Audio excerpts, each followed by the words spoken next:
Boa noite, gente. Hoje eu queria tratar de um tema ainda ligado ao carnaval, mas não no sentido de falar daqueles que estão perdidos e curtindo a vida a seu próprio modo, mas de algo que tem surgido durante esse período de carnaval, que tem sido o envolvimento das igrejas com o próprio carnaval. Eu não encontrei mais, mas eu queria ter encontrado uma imagem de uma reportagem daquele portal The Economist, eu acho que é assim que se fala. E eles lançaram na época uma reportagem que falava o Brasil está dançando na beira do abismo. Lá na hora eles estavam falando a respeito de economia, mas eu acho que seria propício também falando de eternidade. E é mais ou menos isso que a gente tem feito nessa data como nação. A maior parte da nossa nação hoje tem dançado na beira de um abismo. E no estudo de hoje eu queria tratar o outro lado disso, como a igreja tem se envolvido e como talvez nós poderíamos nos envolver de uma outra forma. Porque aquilo que tem sido feito não tem despertado certos questionamentos que eu vou trazer para os irmãos aqui hoje. Antes de tratar diretamente do assunto, eu queria iniciar falando um pouco sobre como surgiu o carnaval, embora o carnaval não tenha um início ainda muito bem estabelecido. Há muita gente que atribui o início do carnaval ao período do Império Greco-Romano, porque há muitas referências ligadas às festas que eles faziam com o que nós temos hoje por carnaval. Então, devido à semelhança, muita gente atribui àquele período o início do carnaval. E um exemplo dessas festas acontecia,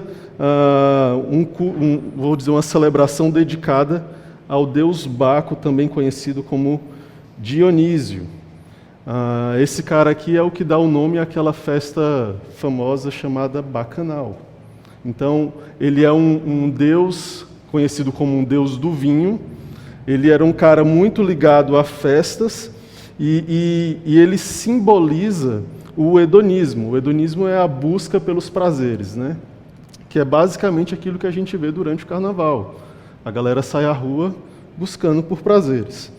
Inclusive, essa figurinha aí ficou muito famosa, reapareceu assim para o mundo ver durante a abertura dos Jogos Olímpicos. Não sei se vocês viram a polêmica que aconteceu durante os Jogos, em que a polêmica girou em torno dessa imagem, que meio que caracteriza a pintura lá da Última Ceia, que ficou muito semelhante à disposição dos personagens ali. Mas, no final, dá para ver pelo céu que, com o passar do tempo, surgiu essa outra figurinha aqui. O azulzinho aí está justamente representando um outro quadro, que é a Festa dos Deuses, e esse quadro, ele mostra que esse carinha aqui, ó, é o Baco, é o Dionísio. Então, eles estavam traçando ali um paralelo, né, do sagrado ao profano. Aparecia uma tendência a um convite, não, estamos saindo do sagrado, vamos entrar no profano agora. Então, eles fizeram essa encenação, claro que ninguém ali é bobo, todo mundo sabe o que está fazendo, isso foi feito de propósito. Então, eles fizeram justamente esse convite, muito semelhante ao que acontece no Carnaval.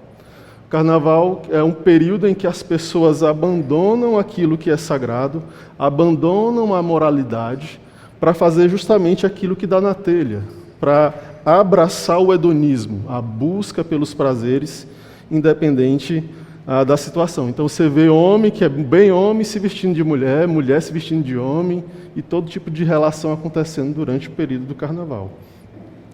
A diferença do carnaval apresentado aqui no quadro do Dionísio e o carnaval que nós temos é que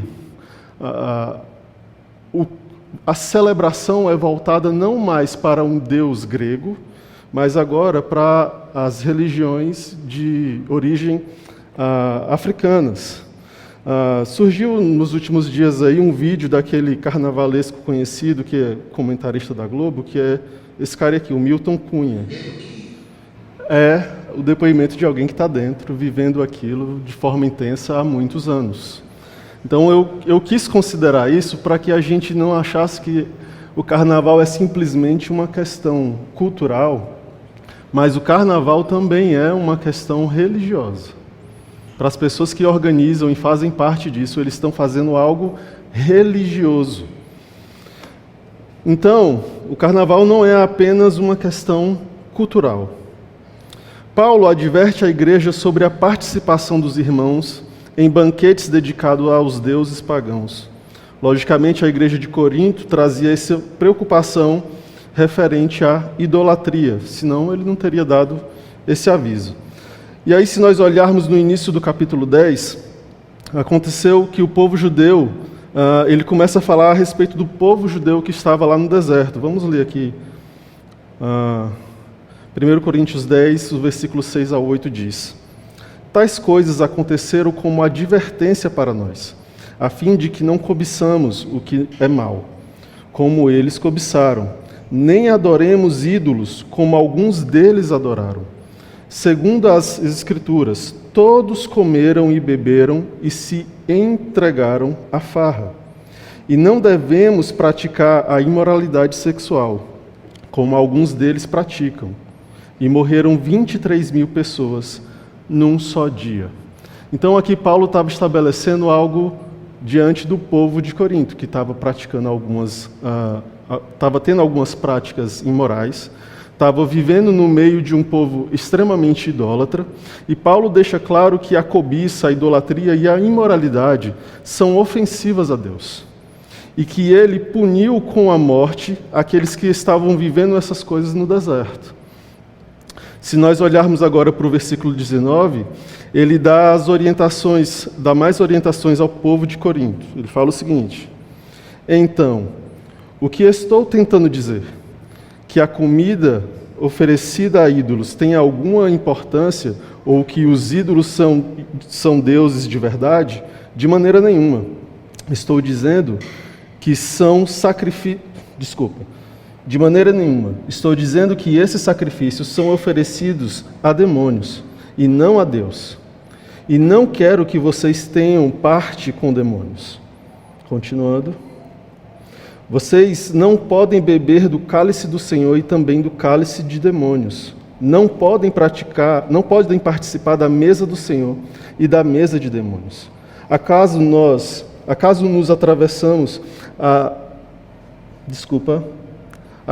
atrevemos a despertar os ciúmes do Senhor? Somos mais fortes do que Ele? Tudo é permitido, mas nem tudo convém. Tudo é permitido, mas nem tudo traz benefícios. Então aqui ele está deixando claro uma situação. Paulo está falando que as coisas são permitidas, mas nem tudo convém. Nós não podemos participar do cálice e da mesa do Senhor e participar ao mesmo tempo do cálice e da mesa de demônios. São incompatíveis, porque o cálice e a mesa aqui representam uma comunhão com Deus. Então, com quem eu faço comunhão? Como que eu posso fazer, com licença, como os católicos fazem, de curtir o carnaval e depois fazer a quaresma para tentar me limpar daquilo que eu fiz? Como que eu consigo ter comunhão com os dois? É impossível. Ele estabelece aqui um limite. Ou você tem comunhão com um, ou você tem comunhão com o outro. O cálice representa justamente isso. O problema é que muitas igrejas no Brasil têm promovido blocos de rua com o tema gospel, com um argumento de evangelização. E aí eles vão para o meio do povão. E aí eu quero depois trazer algumas questões. Mas eu trouxe imagens para vocês verem. Então o cara deu o depoimento da bateria, que aquilo representava coisas que tinham a ver com a macumba, e está aqui, só Jesus e na frente aqui a bateria. Não que isso realmente tenha um significado, mas, enfim, a igreja tem aderido a essa cultura.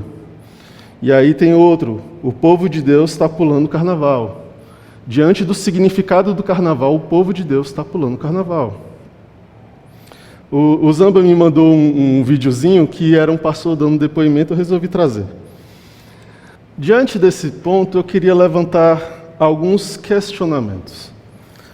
Porque certamente existem pessoas com sinceridade de coração indo para aquele lugar, achando que estão fazendo a vontade de Deus e evangelizando as pessoas que ali estão.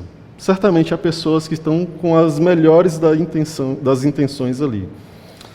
Mas alguns questionamentos eu quero trazer. O primeiro é o seguinte: será que essa é de fato a melhor estratégia para apresentar o Evangelho? Será que eu preciso parecer com quem curte o carnaval para falar quem é Jesus? Porque não há nenhum tipo de orientação semelhante a isso na Bíblia, do tipo assim, vocês vão lá para a festa do Dionísio, mas vocês não se envolvam não, vocês só fiquem lá e falem de Jesus para eles. Não tem nada parecido com isso. Não tem. O segundo questionamento é: será que essas pessoas se mobilizariam da mesma forma em outros eventos evangelísticos, com exceção do carnaval, é claro? Será que haveria esse número de pessoas dispostas a falar de Jesus, se não fosse o carnaval? Isso me leva a um outro questionamento. Será que não há interesses ocultos, como o desejo de participar da festa sem ter culpa? Então, eu vou para o carnaval, mas como eu estou dizendo que estou fazendo isso para Jesus, está tudo ok. Ninguém vai me julgar. Será que, de fato, eles estão evangelizando no carnaval ou se deixando levar? Qual grupo está exercendo influência sobre o outro? Qual? A cidade de Corinto era marcada por idolatria, libertinagem, especialmente devido aos cultos que envolviam prostituição religiosa. Aquela igreja aderiu a muitos costumes da sociedade, e esse ambiente permissivo influenciou a conduta da igreja em várias situações. E aí eu quero só apontar alguns e no final eu vou falar apenas de 2 deles, tá bom? Então, uma primeira influência que acabou acontecendo foi a divisão entre a igreja. Uma parte da cultura grega era justamente o debate. Então, os caras sempre tinham esse lance de debater ideias e conquistar no argumento. E aí, em Corinto, eles estavam assim também. Uns estavam apoiando Apolo, outros estavam apoiando Paulo, e aí isso estava causando divisão na igreja. Quando, na verdade, Deus quer que a gente mantenha a unidade que Ele promoveu no Espírito Santo. O ponto 2, litígio entre os irmãos. As confusões que aconteciam dentro da igreja, ao invés de serem resolvidos dentro da igreja, os caras estavam levando para os tribunais dos ímpios, para que eles resolvessem a situação. Então, aí Paulo questiona, não tem ninguém aí capaz de aconselhar vocês? Desordem no culto e abuso dos dons espirituais. Que aí era aquele lance que estava todo mundo falando em línguas, que ninguém era edificado em coisa nenhuma, era só aquela bagunça, parecia a feira no horário de pico, né? Então, estava acontecendo isso e a igreja não estava tendo crescimento. O ponto 4, falta de disciplina e tolerância ao pecado. E o ponto 5, imoralidade sexual na igreja. Eu vou tratar especificamente hoje dos pontos 4 e 5, porque eles andam, em partes do livro de Coríntios, eles andam juntos. Há uma ocasião em que eles andam juntos e nós vamos ver. E ele também se relaciona com o tema que eu estou querendo tratar hoje, tá bom? Então, tolerância ao pecado e imoralidade sexual na igreja. Vamos ler aqui 1 Coríntios 5, 1 e 2. Fala o seguinte: por toda parte se ouve que há imoralidade entre vocês, imoralidade que não ocorre nem entre os pagãos, a ponto de alguém de vocês possuir a mulher de seu pai. E vocês estão orgulhosos. Não deviam, porém, estar cheios de tristeza e expulsar da comunhão aquele que fez isso? Então, aqui uma coisa muito séria que aconteceu dentro da igreja. A forma como Paulo descreve aqui, que o cara teve relações com a mulher do pai, nos faz entender que essa mulher, na verdade, era madrasta, porque se fosse mãe era mais fácil falar, teve relação com a própria mãe.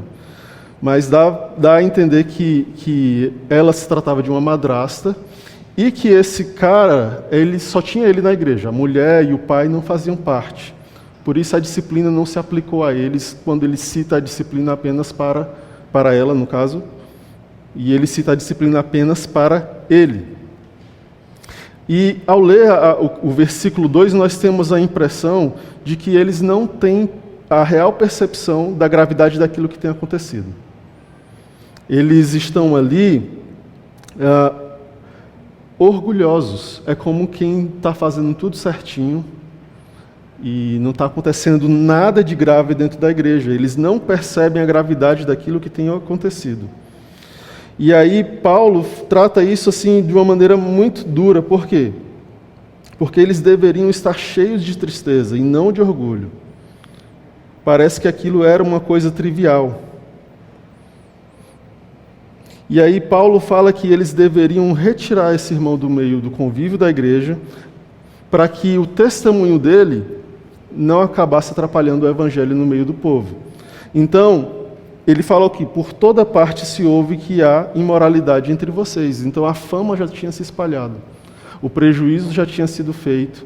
E a igreja já estava com um prejuízo. Então, vamos supor, se a gente sai para evangelizar e acontece, Deus nos livre, uma história dessa aqui, que as pessoas ao nosso redor ficam sabendo, e a gente não tomou nenhuma postura em relação a isso, nenhum posicionamento, as pessoas vão dizer, nossa, vocês não cuidaram, esse cara está fazendo as mesmas coisas aí.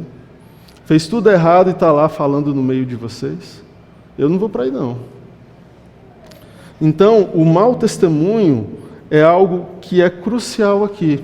E a postura da igreja de tolerância ao que foi feito também é algo que contribui negativamente para essa situação. O fato é que a igreja precisa ser santa e se opor ao pecado, de maneira firme e direta. Se não fazemos isso, se não nos opomos ao pecado, damos legitimidade a ele. Se a igreja de hoje participa do carnaval, ela de alguma forma está dando legitimidade ao carnaval. Como que eu vou poder dizer que as pessoas que estão ali estão fazendo alguma coisa errada, se tem igrejas dizendo, vem curtir o carnaval com a gente?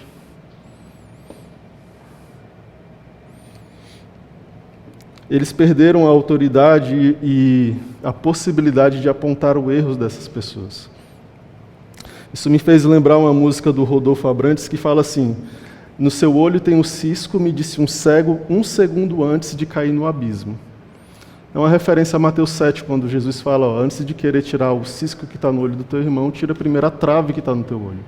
Então, a nossa postura como igreja deve ser aquela que se mantém nos padrões do Senhor, para que a gente tenha autoridade para falar com os nossos irmãos ou com aqueles que estão perdidos.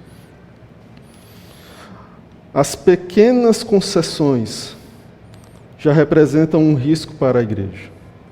1 Coríntios 5, versículo 6 fala o seguinte, o orgulho de vocês não é bom.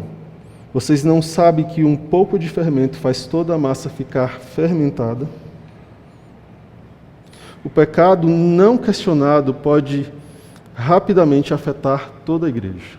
Se nós olharmos para aquilo que está errado e ficarmos calados, pode ser que isso afete a todos. Quem cometeu o pecado teve culpa, e toda a congregação que não respondeu a isso da maneira adequada, também teve culpa, por não dar àquele homem a disciplina necessária. Se uma parte do corpo sofre, todas as outras sofrem com ela. É isso que fala também Paulo. Essa transgressão pode ter levado alguns a tropeçarem na fé.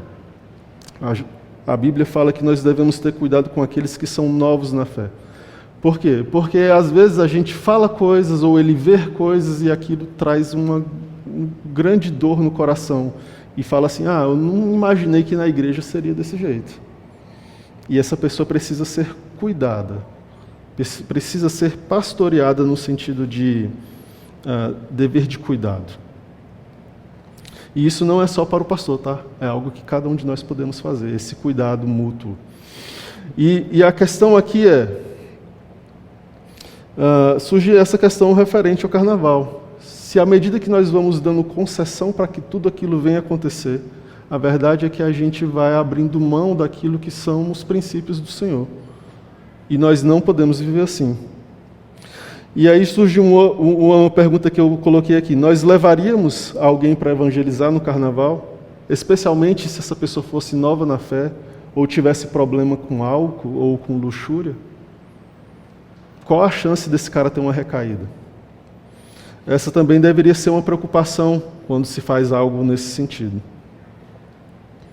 Mais uma vez, basta um pouco de fermento, basta do cara sentir o cheiro do álcool, basta o cara ver alguém seminu, enfim, ou a mulher ver alguém seminu, que pode disparar o desejo e a pessoa ali se perder naquela situação.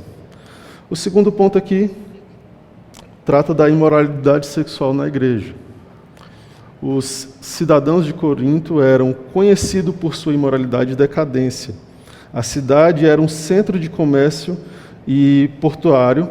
Por conta disso, muitas pessoas frequentavam aquela cidade e acessavam aquela cidade, trazendo as suas culturas, os seus costumes, suas religiões, e aquilo ali virava uma salada de modos de vida, né? E isso se assemelha muito com o Brasil, especialmente durante o período do Carnaval. Aqui no Carnaval, o Carnaval brasileiro é conhecido mundialmente. Ele trata justamente desse tema ligado à hipersensualização. Então, as pessoas estão normalmente com muita coisa à mostra. E, além disso, o Brasil é um dos países mais procurados para o turismo sexual. É conhecido assim fora do mundo. Então, há semelhanças em relação a Corinto e o Brasil. E o que Paulo recomenda nessa situação? Que a gente vá lá, enfrente tudo isso, mas de que forma? Indo lá assim, no meio da muvuca? Não, Paulo fala aqui, 1 Coríntios 6, 18 a 20. Fujam da imoralidade sexual. Nenhum outro pecado afeta o corpo como esse, pois a imoralidade sexual é um pecado contra o próprio corpo.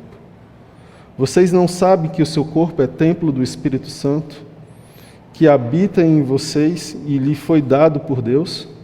Vocês não pertencem a si mesmos, pois foram comprados por alto preço. Portanto, honrem a Deus com o seu corpo.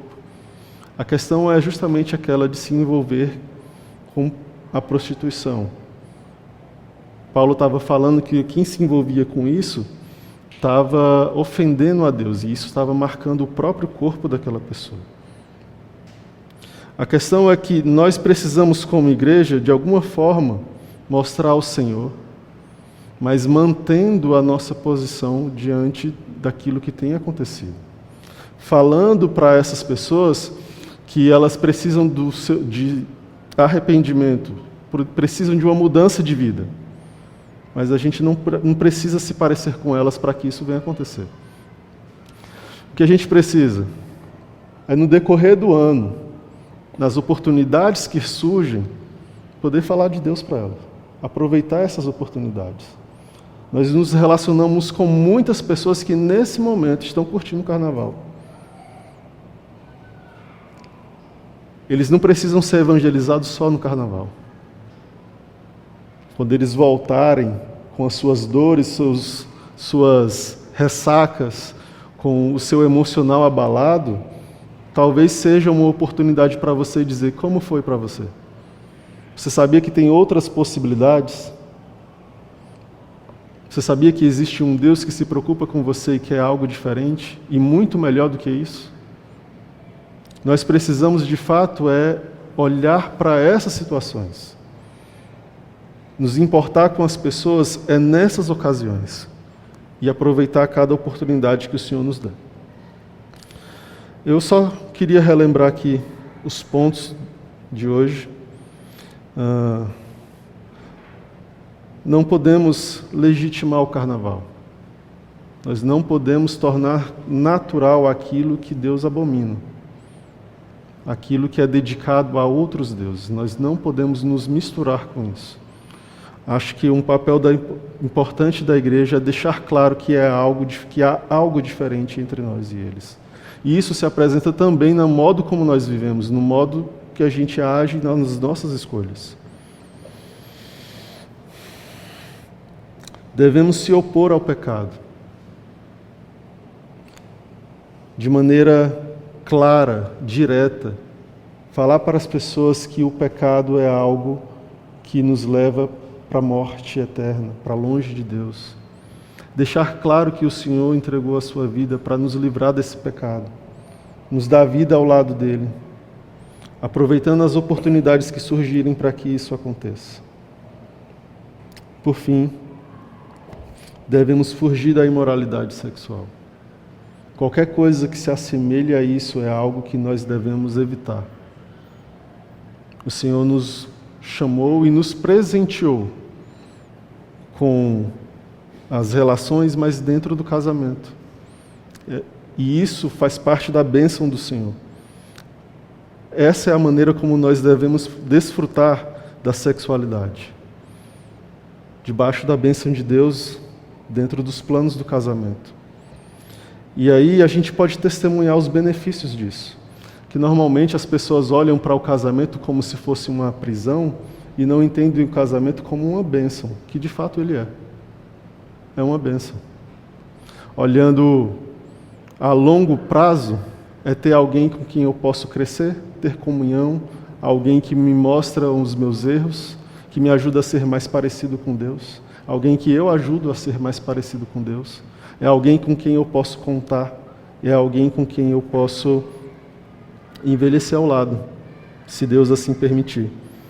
E as pessoas abrem mão desses valores pensando que estão vivendo em liberdade, que na verdade não é. Eu peço que o Senhor nos ajude a compartilhar o Evangelho, mantendo a santidade e o bom testemunho. E eu gostaria de orar com os irmãos nesse momento. Senhor, nós colocamos diante de Ti a nossa questão, a nossa situação como igreja, como representantes do Senhor aqui. Pedimos que o Senhor nos dê a capacidade de Te apresentar àqueles que ainda não Te conhecem, mas de uma maneira que agrade ao Senhor. Não nos permita abrir mão dos Teus princípios para tentar ganhar algo em troca, que o nosso primeiro desejo seja fazer a Tua vontade e que tudo isso venha de maneira agradável a Ti. Peço também por aqueles que estão lá fora, entregando suas vidas aos prazeres, que o Senhor traga a eles um coração arrependido, que eles possam olhar para essa situação e perceber que eles caminham para um abismo e que só o Senhor tem a solução e a saída para essa situação. Guarda cada um, permita que eles possam voltar para suas casas e terem a oportunidade de ouvir do Teu Evangelho. Abençoa também o nosso retorno para as nossas casas, é o que eu Te peço, em nome de Jesus. Amém.